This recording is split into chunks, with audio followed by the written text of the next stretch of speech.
जहाँ तक ये घमंड की बात है ममता दीदी के, तो घमंड तो रावण का नहीं रहा, तो फिर ये क्या है?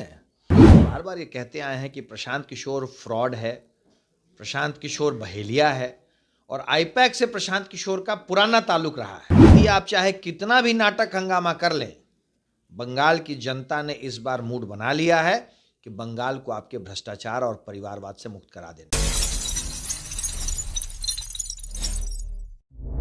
आवाज जनता की। नमस्कार, मैं तृप्ति सिंह और आप देख रहे हैं न्यूज़ पीआर। आईपैक पे ईडी का छापा पड़ा है, जिसके बीच में ममता बनर्जी आती हैं और उसका विरोध करती हैं और बाद में उसमें से कुछ फाइलें भी लेकर जाती हैं। इस पे लेकर हम बात करेंगे कुंतल किशोर जी से, जो बीजेपी के प्रवक्ता हैं। उनका क्या कुछ कहना है इस मामले पर? ईडी देश के विभिन्न राज्यों में फेक जॉब स्कैम के एक बड़े स्कैम की तलाश कर रही थी। उसी में आईपैक के कनेक्शंस भी आ रहे हैं। आईपैक, हम लोग तो बार बार ये कहते आए हैं कि प्रशांत किशोर फ्रॉड है, प्रशांत किशोर बहेलिया है, और आईपैक से प्रशांत किशोर का पुराना ताल्लुक रहा है। जो व्यक्ति खुद फ्रॉड है, उसके ताल्लुक वाली कंपनियां गलत काम करें, फ्रॉडिज्म करें, कोई बड़ी बात नहीं है। ये कोई बड़ी बात नहीं है। ईडी अपना काम कर रही है, पर ममता बनर्जी जो काम कर रही हैं वो इस देश की सुरक्षा के लिए बहुत घातक है।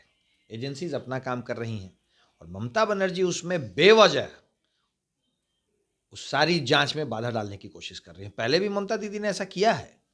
जब कलकत्ता पुलिस के कमिश्नर पे सीबीआई ने छापा मारा था, तो भी ममता दीदी आकर के वहां पे इसी तरह का हंगामा करने की कोशिश कर रही थी। दीदी, आप चाहे कितना भी नाटक हंगामा कर लें, बंगाल की जनता ने इस बार मूड बना लिया है कि बंगाल को आपके भ्रष्टाचार और परिवारवाद से मुक्त करा देना है।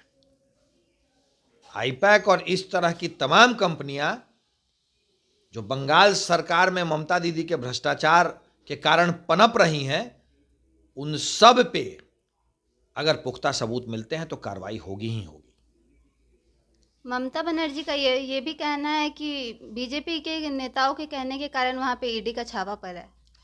आप भ्रष्टाचार करेंगे, आप भ्रष्टाचारियों का पोषण करेंगी, तो छापा तो पड़ेगा ही पड़ेगा। ये सब संवैधानिक संस्थाएं हैं, इनका काम है भ्रष्टाचार को रोकना। ईडी, सीबीआई इनका काम है और इनको अपना काम करने दें, सबके लिए बेहतर है। ममता दीदी संविधान को अपने हाथ में लेने की कोशिश ना करें। कोई संविधान से ऊपर नहीं होता है। ममता दीदी भी संविधान से ऊपर नहीं है।